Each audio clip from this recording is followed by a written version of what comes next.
Why, hello there, ladies and gentlemen, boys and girls, children of all ages. My name is Mr. Dogboat333, and welcome back to the New Campaign Trail.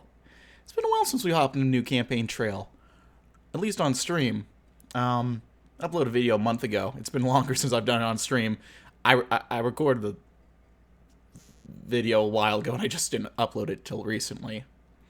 But welcome to the 1972 presidential election. Last time we hopped in 1968 with Viva Kennedy, won as a jumbo, had some fun there.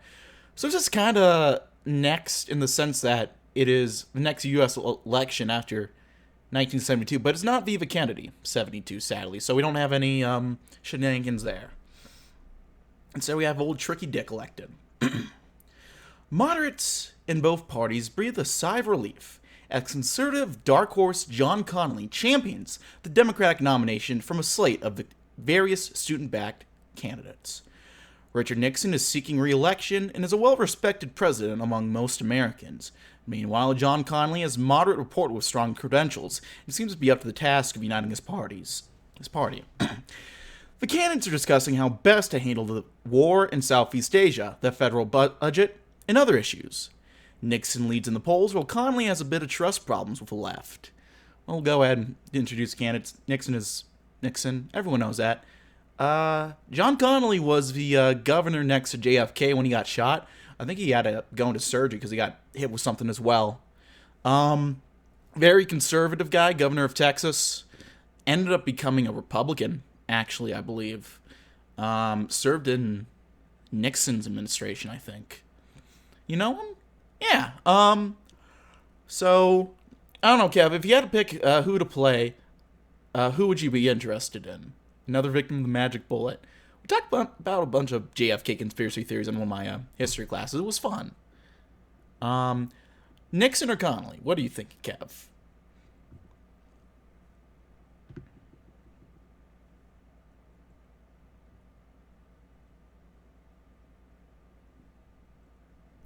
Fuck it, Connally. Alright, we'll just go ahead and hit continue, and I'm sure nothing weird is gonna happen.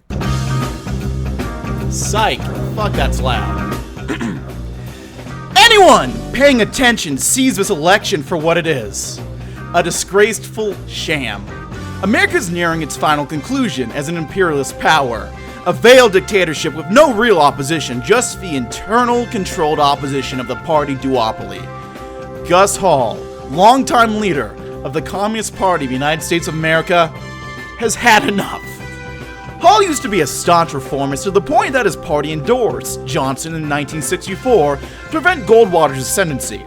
However, the coronation of John Connally of the DNC has convinced Hall that an alliance with American liberals is impossible. At this point, the party's strategy has shifted to that of an open presidential run once again, the way it was before the Depression. Hall will need to contend with both the chicanery the American state can throw at him, as well as his own numerous character flaws if he wants a chance in hell of sparking the class consciousness he's dedicated his life to spreading. That is very, very loud, but, yeah. This is not, we're not playing as either Republican or Democrat, we're playing as a fucking communist. That's the only option we have. And if we get it back, there's a, we can play Gus. We can only play as Gus. If we go back, there's a little hidden start thing. And then there's this McGovern business. What the hell were those clowns thinking, putting that in Bremer's home? Well, we don't know that they did that. We don't know for sure that they did it, sir. Like hell we don't. We can't have Humphrey or Muskie taking the nomination now, can we? This is not good, Bob. We can't afford to have this backfire on us. Agreed, sir. We'll handle it delicately. So, we have some info on the old-new left divide. We'll check it out real quick. The Communist Party of USA fancies itself as the vanguard of the working class. They steadfastly believe that their primary task is to build a mass workers' movement that will eventually overthrow capitalism. The New Left disagrees with this assessment, rejecting this Communist Party's hierarchical structure and centralistic adherence to the party line. The New Left broadly favors a decentralized approach, emphasizing direct action and social disruption. Viewing traditional left-wing organizations and organized labor with disdain and sometimes hostility, the mistrust is more than mutual. In 1972, the New Left found itself as as the face of the American left. If Hall wants to somehow put together a successful coalition, he'll need to gain the support of student activists, anti-war protesters, Black Panthers, and other radicals. We have quite a task ahead of us. This took such a fucking turn. I know. I know. So, we have 6 vice presidential options. Actually very, very impressive. We have Angela Davis from California. We have Jane Fonda. Of course we have Jane Fonda. A Democrat. Tom Hayden of the Students for Democratic Society. Ron Kovic, Vietnam Veterans Against the War. Bobby Seale of the Black Panther Party. Talked about him this week at a class. And then we have Edward Sedlowski of the United Steelworkers of America. Breaking news, Gus Hall landslide below the Nixon line. Make it happen. I think I'm going to go with Ron Kovic. I've played him a little bit before, and I managed to do pretty well with him. So, we're going to see what we can do. I believe the goal is to try to get 5%, because at that point, you get federal recognition for the parties. So we're going to go ahead and try to do that today. So, we're going to have our VP be Ron Kovic. He's of the Vietnam Veterans Against the War, and he's from the state of Wisconsin. Ron Kovic is a former GI who was shot and paralyzed while serving in Vietnam. He's a veteran, wheelchair-bound, and a well-known activist among many veterans, as well as the general population. He's organizing a major demonstration outside the RNC to protest the war, and is perhaps the most respectable of your options among the general public. He could help Hall galvanize veteran support and would intertwine the campaign with Vietnam Veterans Against the War. He would also additionally raise the general profile of Hall's rather minor campaign. However, he's hesitant to end his service unless the party adopts an immediate end to the war as a main campaign plank. It looks so 1970s in that picture. True. True. Well, we're going to go ahead and do that. I'm going to pause the music because I think we have enough of that. George McGovern has been shot and killed by a man named Arthur Bremer. A police investigation of his apartment reveals McGovern paraphernalia and a hotline to his campaign. McGovern claims he has no knowledge of who Bremer even is. What do you make of this chaos? Just put the International on repeat. True. Well, what's the thing that those kids in the Weather Underground are saying? Dig it. First, they killed those pigs. If you focus on gathering attention, outrageous statements like this make for good controversy. As spring turns to summer, more and more young activists grow disillusioned with the vitriolic and draconian primary process. July will be interesting. Let's take a look at the state of the map right now. So competitive states, in theory, are a lot of these southern states below Mason-Dixon. Oregon seems pretty competitive. Part of the Rust Belt up here seems vaguely competitive. You also have New York and some of the New England states that could potentially flip. Delaware as well. Now, we're not campaigning for Nixon or Connally. We're trying to, we're doing the opposite of supporting either of those two, so I don't know if it'll matter too much who's in the lead. But, yeah. 1972 DNC. So realistically, you can't win the election outright. No. I think you can cheat it in theory, but I think that gives us a cheating ending. Like it punishes you for cheating. So yeah. But we can try to get 5%, because that's a big milestone in U.S. politics, because any party that gets more than 5% in general election for president gets federal funding. That's what Ralph Nader was kind of famous for wanting to do in 2000.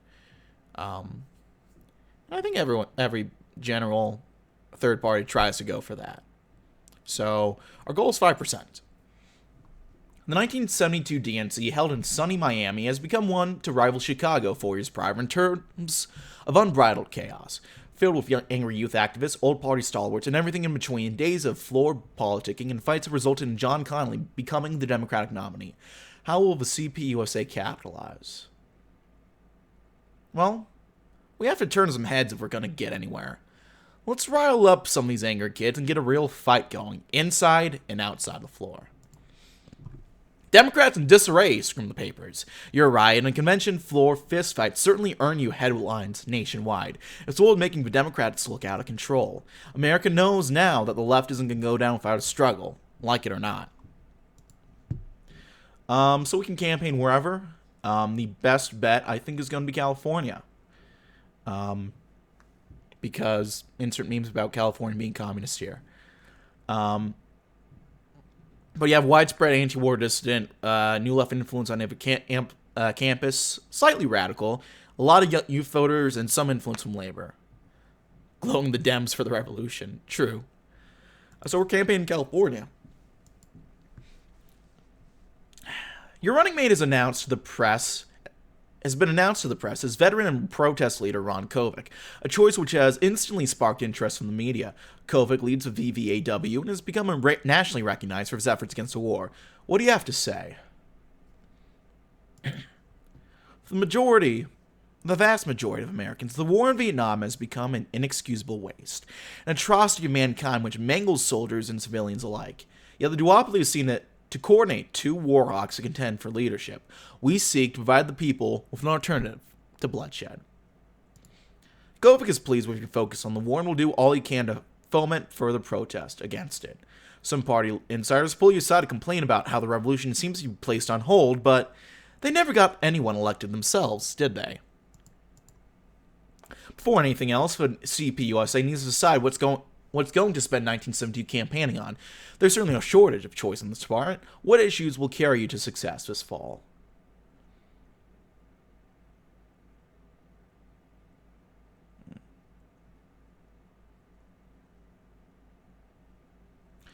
Well, what issue defines the day than race? For centuries, the forces of reaction and capital collaborated in their mission to oppress those who were not born white. Today, we see Nixon and Connally preach the same stories of throwing minorities in prison and breaking the will of the black community. We shall not stand idly by any longer. Civil rights are less prominent today than they were in the height of the 60s, but that doesn't mean that the struggle has ended. Issues like busing and policing still capture the public's attention. This pivot will certainly help your credibility with dissatisfied minorities looking for better than Dick Nixon and a Southern conservative.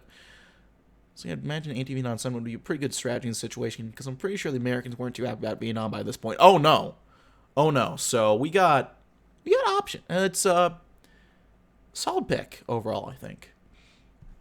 The illegitimate war in Vietnam drags on with no apparent end in sight.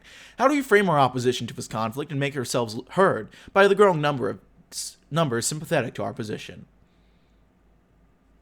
Well, you want my opinion of this goddamn war? It's a travesty, a stain on America's claims of moral superiority. Our soldiers are criminals who have spent over a decade raping and butchering Vietnamese children. We are reaping the consequences of our barbarism. Let's start this campaign with a bang by protesting soldiers returning from the war.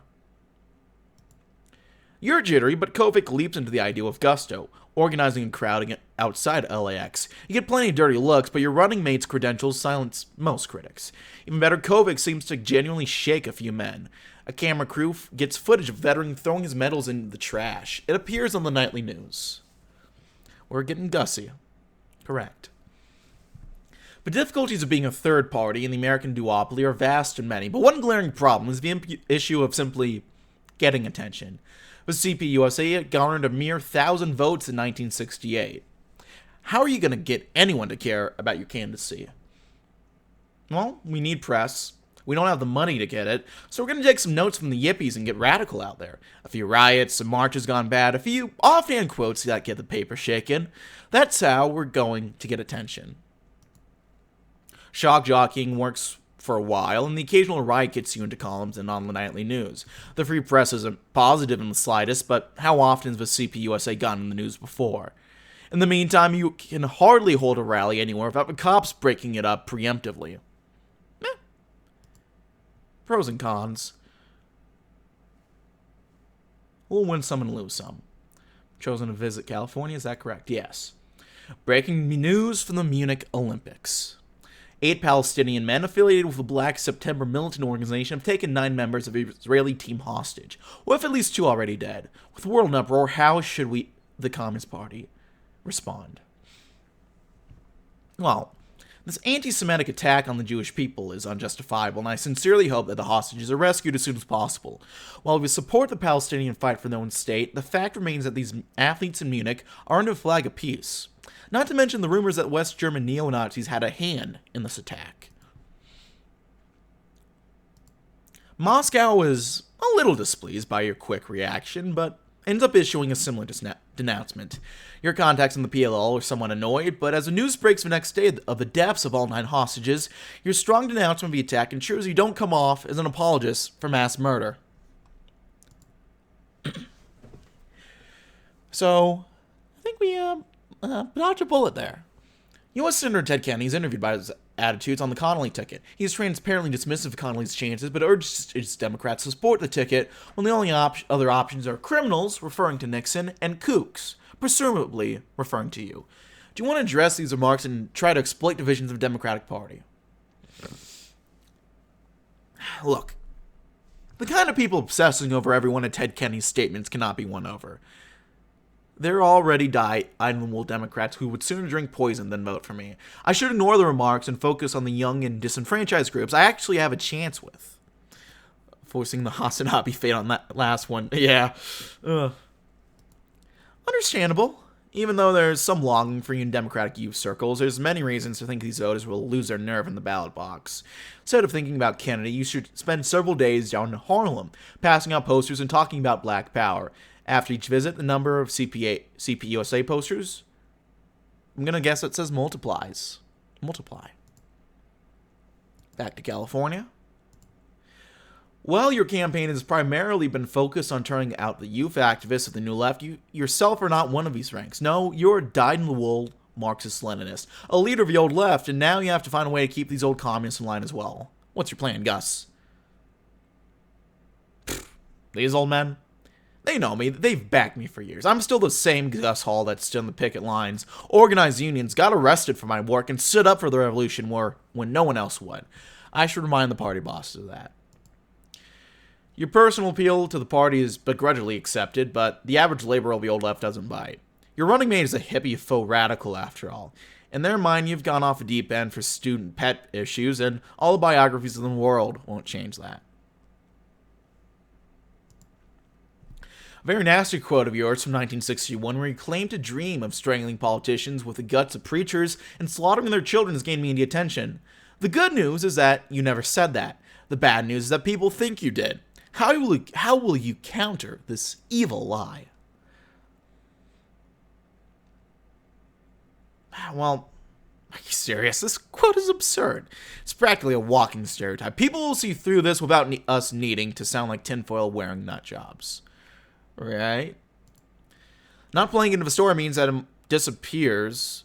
Might mean it disappears from headlines faster, but also means that it gets coverage for as long as that takes. After a series of disappointing rallies and questions from reporters trying to catch you slipping up, your mind drifts to wondering who started spreading this in the first place. You have a feeling you might know who. California. In spite of significant activism by black leaders and a decision by the U.S. Supreme Court, both Connally and Nixon have come out vociferously against the practice of desegregation busing, which transports students between school districts in an attempt to diversify their racial makeup. How do we use this issue to attract new supporters to the CPUSA?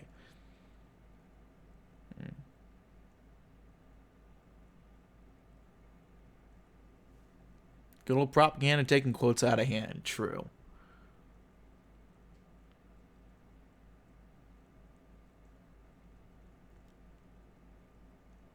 Well, this is yet another example of the kind of choice that the so-called American system of government offers. We're forced to choose between two men who have nearly identical attitudes to the challenges that face us. Is it any wonder why so few trust the political process? You throw this line around and it gets the requisite cheers, but it feels a little indirect. Mealy-mouthed as one Zine writer puts it, something you expect more from a politician than a comrade. You push on, maybe in the hopes of miraculously winning over some blue-collar voters, but the words eat away at you. I think I picked the wrong option. And I kind of know how to get to 5% no matter what. Cute. There's been enormous anger among gay communities after Connally's campaign had police kick gay activists Madeline Davis and Jim Foster out of the Democratic Convention. What, if anything, do we say in response? There's a direct connection between the brutality we see used on activists at home and the violence of forces of capital exercise abroad. What happened to Davis and Foster, whatever you think of them personally, is an indictment of the entire political process and should outrage Americans who value free expression. He managed to carefully thread the needle between the gay liberation movement and the brutality that is appearing on TV every night without alienating mainstream America. While your remarks are relegated to the back page of most newspapers, several young people stopped you in the street one day to thank you for speaking up for them. Back to California. Officials in Indiana are invoking a McCarthy-era requirement that all candidates for public office sign an oath that they not advocate the overthrow of local, state, or national government by force or violence. They made it known that if we refuse to comply, they could strip us of ballot access. How should we respond? What the hell with the ultra-rightists of Indianapolis? We're not signing any damn oath. Petit bourgeois interests controlling Indiana remove you from the ballot. The case attracts some minor interest from legal writers who begrudgingly admit that your First Amendment rights are being violated. The party sues the state electoral board, but it's clear any decision will come long after Election Day. Well, good news, you've managed to get a few rallies going up in the big cities like New York and LA, and they're drawing pretty good crowds for minor party like yours. Bad news, the cops keep shutting them down. What are we going to do about these pigs? How fucking funny would it be if we won a state and that state was California? It would be impressive. Well, you know what sells on the nightly news? Violence. Next time these pigs come around and try to stomp on our necks, we're going to fight back, and hard. That'll get us in the papers better than anything. True to form, your next rally devolves into an outright brawl between furious leftists and riot police. The violence splashes onto the front of the page of New York Times. Of course, you're the villain in the narrative, but you're getting the attention you wanted. Let's see how we're doing nationwide. Connally only has 7%. I'm going to guess we're, 43%. There's 7% free in New York. I'm guessing we have an okay amount of that 7%. Discrepancy going on California as well. Let's take a second look at this whole Bremer-Wallace situation. McGovern still takes a stance of total denial. It's obvious to you and many of your staff that Nixon had something to do with this. How do you want to communicate your thoughts to the American worker?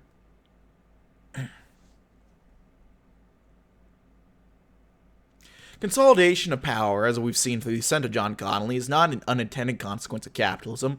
It is the ultimate conclusion of it. Richard Nixon and his agents have found their convenient excuse to name his own subordinate as hand-picked opposition.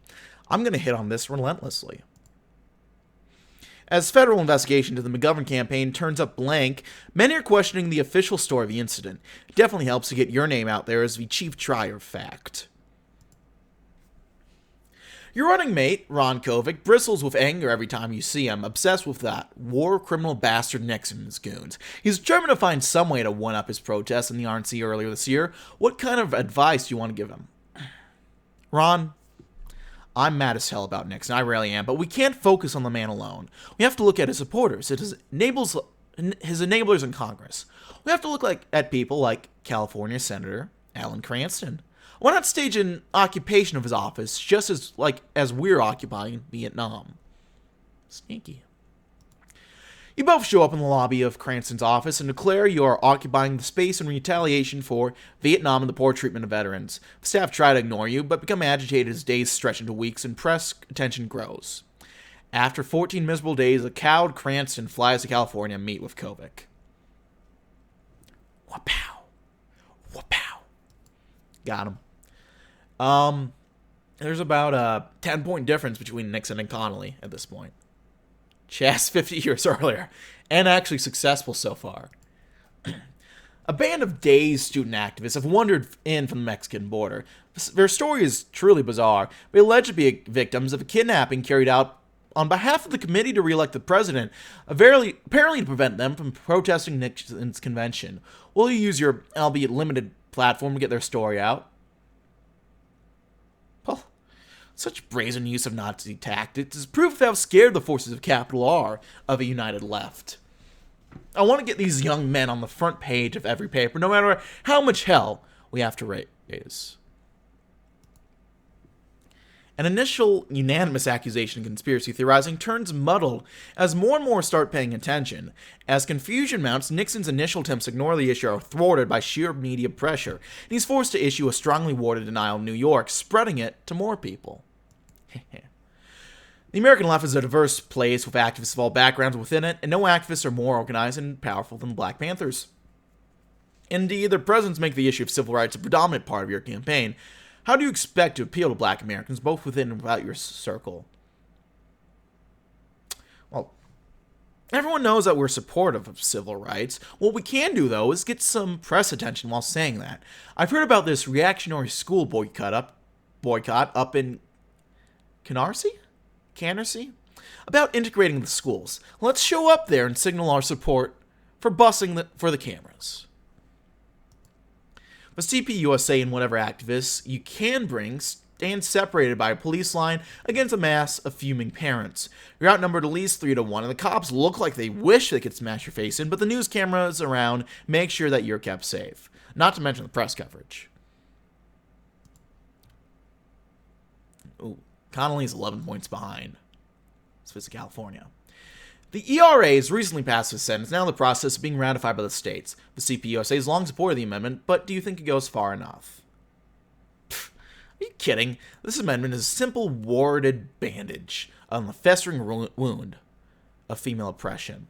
We must not allow ourselves to be lulled to complacency by this false promise of equal rights. We must continue to fight for true equality and justice for women in our society. Such fiery language is quickly becoming a part of your campaign repertoire. As outrageous as this response may seem to white liberals, it garners much more attention and interest among the more radical feminist groups. You are a dogged supporter of Moscow's ideological line, having met with every leader of the Soviet Union so far at least once. That has issues, however, as your party has found it difficult to capture a base within the American left since the unanimously condemned 1968 invasion of Czechoslovakia. So the party's stance of the USSR evolved since then. Let's avoid this one. Anyone who really cares has made up their opinion one way or the other, and I'm not willing to antagonize the Soviets publicly. You know what's more important? The Vietnam War. Ron and I are going to meet with veterans and anti-war groups to further rally against this despicable conflict. Kovic makes headlines with a tearful and frenzied speech railing against the military-industrial complex, LBJ, and Nixon in reacting to a particularly compelling photo of a naked child running away from a napalm strike. More and more people are coming around to McGovern's dead vision of a quick end to the war, which can only help you. Probably smart. I think so, too. Look at that. We're at 12% in California. Beautiful. 12% of the vote. Let's try to expand that. Another day, another meeting at the CPUSA headquarters. While you continue to gain traction, you can't just rely on word of mouth to keep you fresh in the minds of Americans. Where will you direct your next big stunt? Let's see. You know, a peace of honor it's not possible as long as the U.S. continues to perpetuate crimes against Southeast Asia. Kovic will publicly read the names of all lives lost in the conflict, from Lao to Cambodian to American to Vietnamese. Prove that socialism truly has no nationalism. Kovic sits in the pouring rain for hours, reading 30,000 names to a crowd that almost matches that. When the hour grows late and the names grow hoarse, the crowd continues to grow. A few people burn an American flag where a couple students wave a Viet Cong one. You're not alone in this struggle against capital, unfortunately. The Socialist Workers' Party has been finding some traction of its own, labeling you and your party as revisionist lackeys and running its own ticket against you. If not addressed, it could very well split the small share of the vote you'll receive. What's the plan? Screw them. I mean, am I wrong? Revisionists and splinters are a fact of life for leftists like us, even if they're getting paid off by the feds or whatnot. It's not worth the time to squash. Fair enough. The SWP will slice off a thin amount of your support, but you'll avoid any intra-movement brawls over quashing comrades or sectionalism or whatever the terminology is today. Still at 12%, but we're coming along. 10% in New York. Wonderful. Any luck in any of these other states? How about D.C.? 16% in D.C. Look at that. I'll go back to California, though. Making for one hell of an October surprise, President Nixon has announced a sudden breakthrough in negotiations with Vietnam and the development of a draft treaty capable of ending the war. Connally is shocked, the nation is flabbergasted. A New York writer seeking to pad out his story calls you for a statement. How do you respond? Real justice won't be achieved until Nixon is dragged before The Hague to account for his atrocities. Melvin Lard's name should be spoken in the same breath as Adolf Eichmann. We should hand Kissinger over to the Vietnamese. The remark gets an astonished laugh, but it's what your running mate tells a reporter that stuns him into silence, unloading a torrent of vitriol against Nixon that is astonishing in its creativity. A profile on him, and to a lesser extent you, appears in the next issue, giving your campaign some new attention, albeit with mixed reception. Base Kissinger punishment. I knew you were going to love that, Kev. Hopefully your overturns with a new left are bearing fruit. On the opposite end of your hopeful coalition, labor unions are facing an identity crisis in the face of an increasingly unfriendly ally in the Democratic Party. As the liberal giants of organized labor such as George Meany and Walter Reuther are dying off or retiring. How do we revitalize our ties to the American working class? The political world of the U.S. has never been a friendly one to that of organized labor. From coal to the railroads, from Chicago to the assassination of Walter Reuther, the bosses and their allies have put down any threat they see. Support for Gus Hall is not a waste. Support for an oligarch like Connally or Nixon is the waste. While the American labor movement isn't nearly as radical as years past, you still garner a surprising amount of attention in the union halls and factory floors of the country. More and more workers are moved by your words of revolution in the face of an increasingly hostile world. It's a start, at least. 13 in California, there we go. Connally, desperate to shore up his numbers, attempted rally at the University of Oregon. The appearance broke into the chaos, with Connally booed by anti-war students and forced by security detail to flee the unruly crowd. Police called to the scene, attacked the students with shocking force. How should we respond? We have to recruit young people more widely and boldly without fearing them. It's the youth who will decide the whole struggle. Lenin wrote that almost 70 years ago and still true today. I want to reach out to those old chapters of the Students for a Democratic Society, express support for them, and see if they can make us viable on campuses nationwide. The SDS are long past their heyday, but you're able to get on the phone with some prominent student associated with splintered Progressive Labor Party. Many of them are feckless liberals, as terrified of communism as their parents, but you do convince some well-meaning kids in New York, California, Mass, and Illinois to back you. News reaches you that several weeks ago, a few independent filmmakers released a documentary about your running mate titled Operation Last Patrol. This piece follows Kovic and the Vietnam veterans against the war on their journey to protest the RNC. Ron has not mentioned this to you and seems more than a little bashful about its existence. Do you use it at all?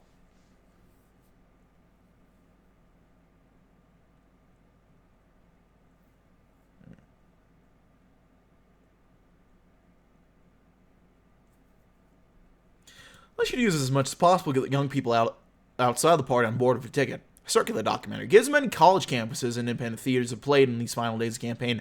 Hell, I'll record a personal intro to the documentary, reminding people to vote in November if it'll get the new left types to turn out. It takes hard work both tracking down and making copies of the documentary, but I managed to disseminate it to a few major campuses across the country, where it becomes a topic of conversation among new left anti-war types. While Kovic is organizing a protest in LA, some Berkeley students come up and ask to shake his hand. Back to California, still at 13%, but not bad at all. As you flick to the TV to the news channel one night, you see that the congressional Democrats have opened up an official investigation into the alleged Mexican kidnapping case. The whole thing is big news, apparently, and they've even got prostitutes testifying they were paid to lure Ted Kennedy and other Democrats onto a houseboat to surreptitiously record pillow talk. Will CPUSA make a statement on this affair?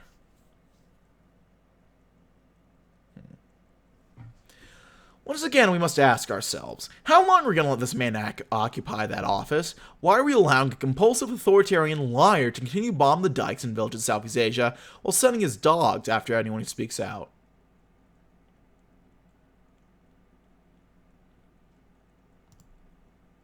Found another way to warm Vietnam in this conversation. Clever. Kovic redoubles your rhetoric on this front, staging protests outside the White House. Even John Kerry gets in on one of them. The Soviets ask you to come to their consulate immediately. You're taking to meet a grim-faced man. He lays out a manila folder with filled with pictures of your party ally and best friend, Morris Childs, meeting with FBI agents. There are records of Morris recording your calls, fabricating quotes about you, and telling agents about the Socialist Workers' Party. He's even advised the Bureau on how to castrate your horses. The Soviet officials wait for your response.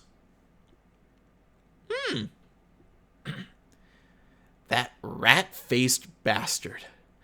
That sniveling, lying piece of shit. After everything we've done, after everything we've been through, he thinks he can... Fuck! God fucking damn it! I'll show him, though. Give me those files, and I'll make sure the castrator's face appears in every newspaper in America. I'll tell everyone how Childs and the Bureau are going around and chemically castrating horses. The media makes you a front-page laughingstock after you claim the FBI attempted to chemically castrate your horses, which probably backfires after you provided your proof. The insanity of the situation aside, the public's trust in the FBI is weakening considerably. If they're willing to mess with you so thoroughly, one wonders, what else are they up to? That's a question. 10% in Connecticut, 14% in Rhode Island. I don't know what we're doing in Mass, but not too well. 13% in Vermont, 16% in New York. Still not on the chart in many of these places. 22% in DC, that's impressive. 14% in California, got to keep pushing for that.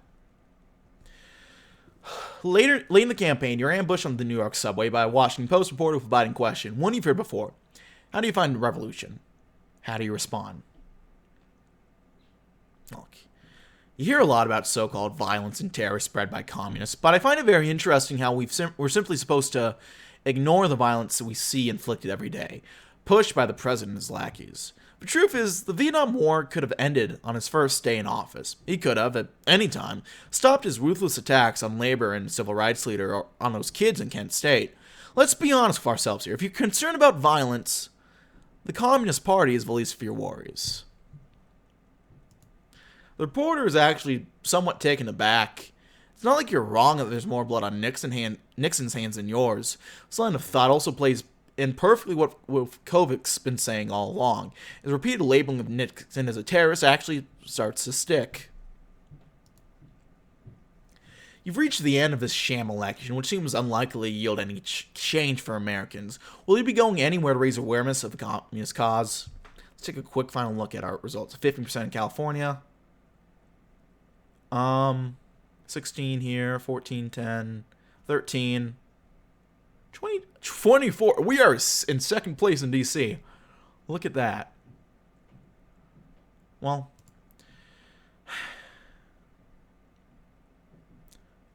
revolutionary energy comes from standing against injustice, something that Kovic understands just as well as Lenin. I'll join him in occupying the Los Angeles draft board. They may arrest us for our protests, but history is on our side. The LA draft board is remarkably enthusiastic about your stunt, especially when Kovic claims that they are condemning men to their death. Police arrive soon after and drag you before a judge. There's reporters everywhere who will report on you sympathetically, but you'll spend election day behind bars. Election night has arrived. Settle in and wait for the results, however long it may take. Best of luck. So remember, our goal is 5%. If we get 5%, we've succeeded. If we get close to 5%, I think we've succeeded anyway.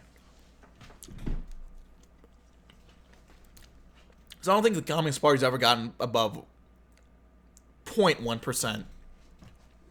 Much less 0.5%, much less 5% outright. So, an uphill battle for sure, but we'll see what happens. Already at 1% nationwide.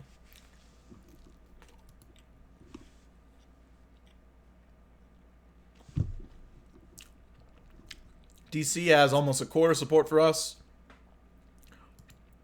Mass, we have an okay amount, not too much. A little surprising, perhaps. We've lost the election, not a big surprise. But we're at 3% already, and this is before California. New York, we got 16.4%.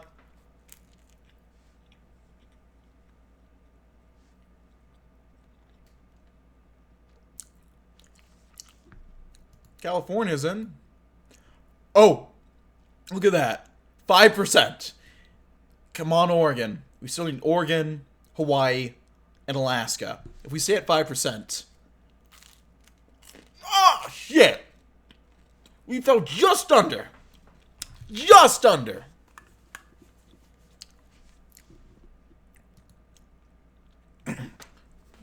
War unleashes, at the same time as the reactionary forces of the capitalist world, the generating forces of social revolution which ferments in its depths. You hear these words on NPR of all places as you sit in traffic at the mouth of the Lincoln Tunnel. Susan Stamberg interviews a historian about the election. He talks about turmoil worldwide, about lessons that America might learn from the Weimar Republic. And then he talks about you. You turn up the volume and listen intently as he warns of a coming political reckoning and dissatisfaction with elites. You lose signal as your car enters the tunnel. Along with your thoughts, you reflect on the past few weeks. While reports have noted odd development on Election Day of Black Panthers wearing camel and sickle buttons and high turnout on college campuses, few anticipated just how much you'd expand your coalition. Instead of getting a few thousand works, the CPUSA won several million. Instead of being Joe candidate, Gus Hall made John Connally one. Gus Hall made John Connally one. Electors in D.C. declared their intention to vote for you in protest of Connally's racism, and his campaign spent all of November begging others to remain faithful. In January, an uneasy Agnew was forced to read your name in the Senate.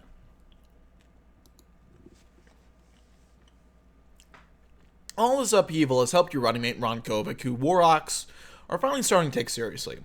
Over the protests of the White House and a flustered Scoop Jackson, Kovic is expected to testify to Congress on the human cost of the war. A huge anti-war rally in D.C. on Inauguration Day puts increasing pressure on Nixon to withdraw and to find some accommodation for draft resistors. For you, the party's more vibrant than ever. There are new talks with other leftist organizations about sustaining your coalition and using it to take city council seats across the country. You invited Moscow to discuss unexpected developments in America with Brezhnev. Your car emerges from the tunnel, and the radio stack is replaced by more voices. You hear interviews with youth leaders, with anti-war activists, with black men and women struggling to achieve a better place in society. In your heart, you believe your campaign has made those voices heard. While much work remains to be done, the dream of revolutionary liberation remains alive across America. I know, we got faithless electors from D.C.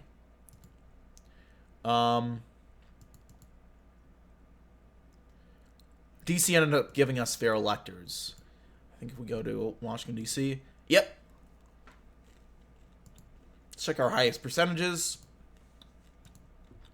Highest percent was D.C. Almost 20% in California. Would you look at that? D.C., the home of the revolution. New York, a pretty impressive amount as well. Rhode Island, nothing to scoff at as well. And then Vermont, Connecticut, Illinois, an okay amount in Colorado, some in Mass, and this is where you get minuscule numbers. New campaign trail Reddit.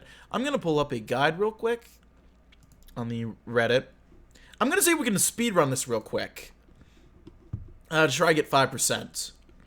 I'm not. Sorry.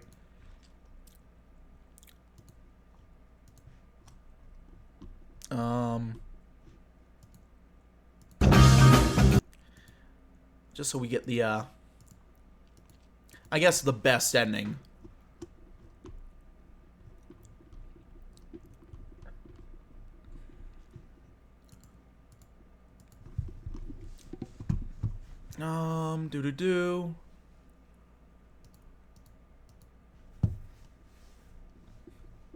I'll scroll through and find the Kovic guide.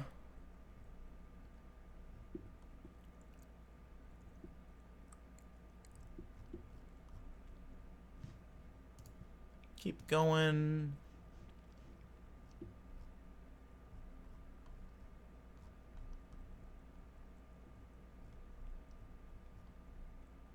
I should have just looked up Kovic. That would have given me it. I keep scrolling down because I'm too into this.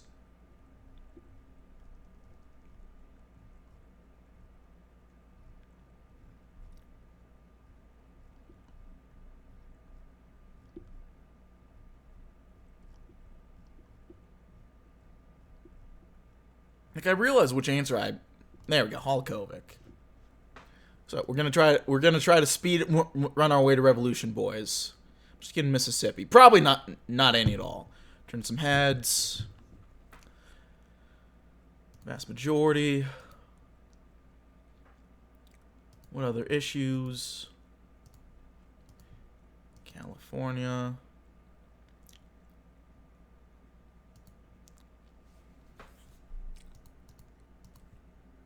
We need press.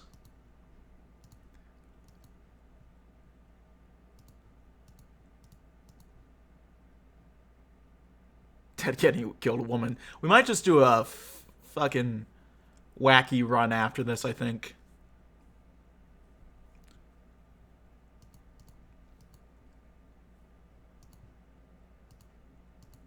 Because there are some wild answers we can go with.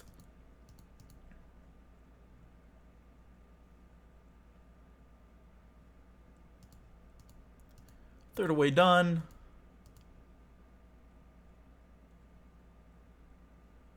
What was it? The struggle around... this is the one I missed. The struggle around busing sweeping the country is extremely important to the unity of the working class. The act of this half-hearted reform has attracted so much backlash, indicative of the overall attitude of capital, which only seeks to, and furthers enslavement and the extermination of black Americans. All workers must stand up and demand more. So this kind of fire statement is right in the CPUSA's wheelhouse, but it's ironic that gives it power. Moments after its issued, the pencil-neck liberals in the mainstream press began whining about growing lawlessness across America and the threats of violence. You throw these pieces of trash. You throw these pieces in the trash where they belong. There's a North Korea command. There is. I might pull that up later.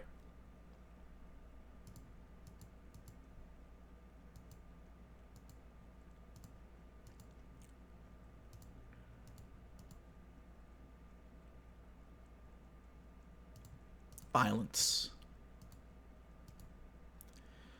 Do.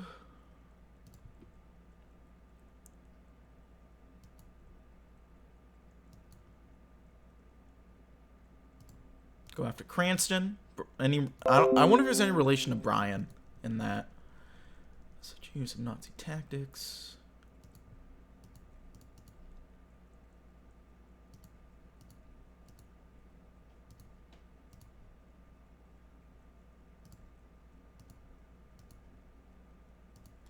Vietnam.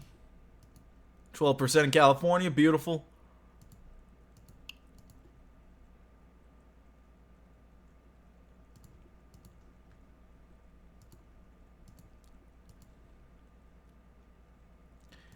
Hand Kissinger over the Vietnamese as usual.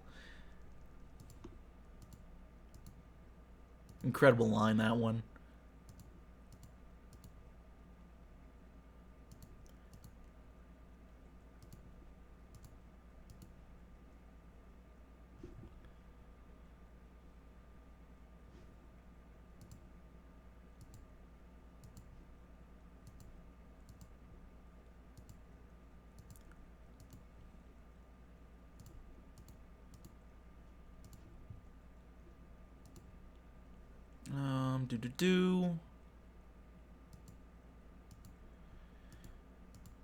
Alright, let's see how we do this next go-around. It's supposed to be, I believe, the most optimal path. Or one of the ways you get 5% no matter what. And we were at 4.9% before.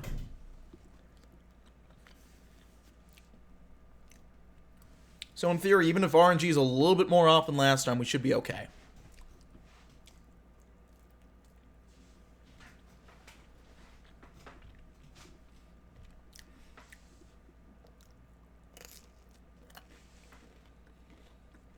.2% already, which you love to see.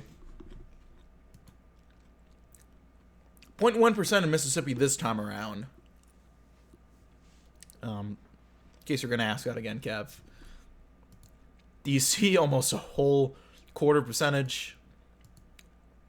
2% in Mass this time.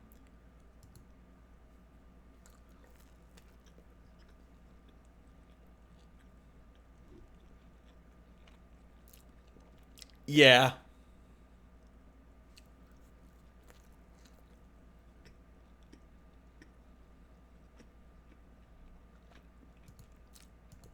5.1%. There we go. These two states haven't come in, and those are pretty good vote getters for the Communist Party.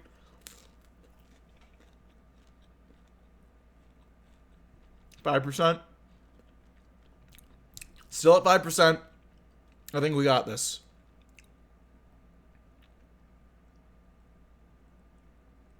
Ayo, 5%. The old world is dying, and the new one struggles to be born. These are the words you see scrawled on the side of a subway train as you stand at the 23rd Street subway station. Excuse me, sir, can you please be quiet? A group of kids with long hair disembark, hollering as they bound down the narrow platform. Fuck Nixon. Fuck Connally, they shout, unaware of your presence.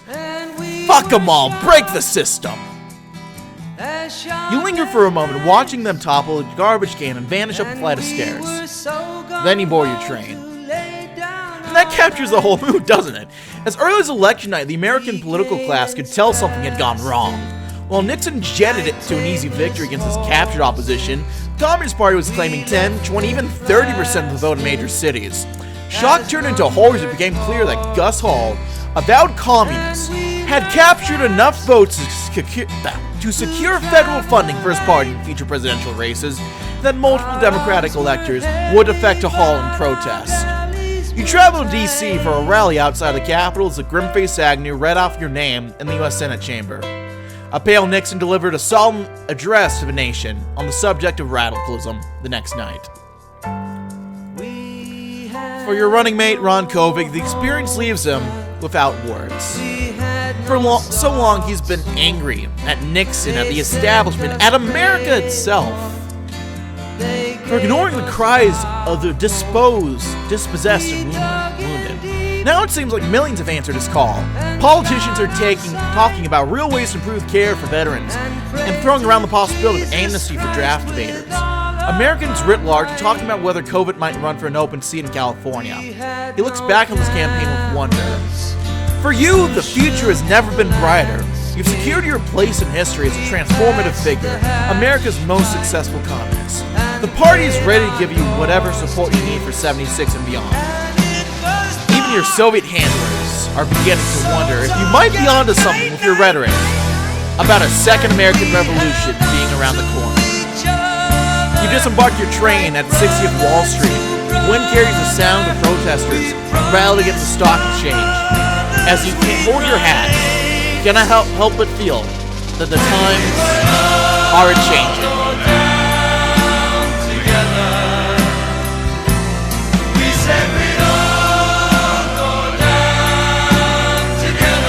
$3.9 million votes. 11 electoral votes.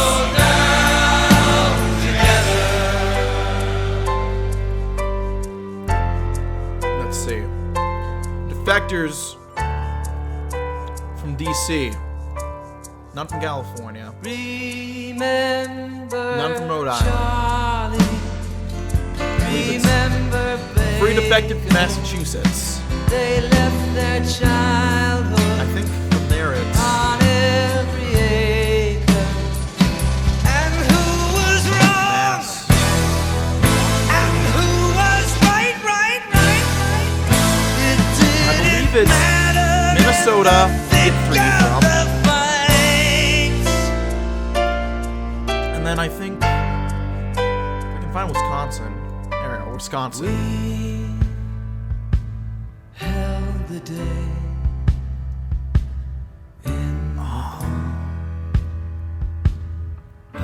That might be it.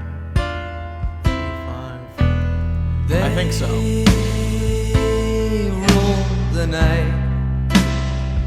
So, and the night, my fellow Americans, we seem to last as long as told the establishment to fucking shut it. Ladies and gentlemen, my name has been Mr. DB333. Long live the revolution, and I'll see you next time. Bye-bye.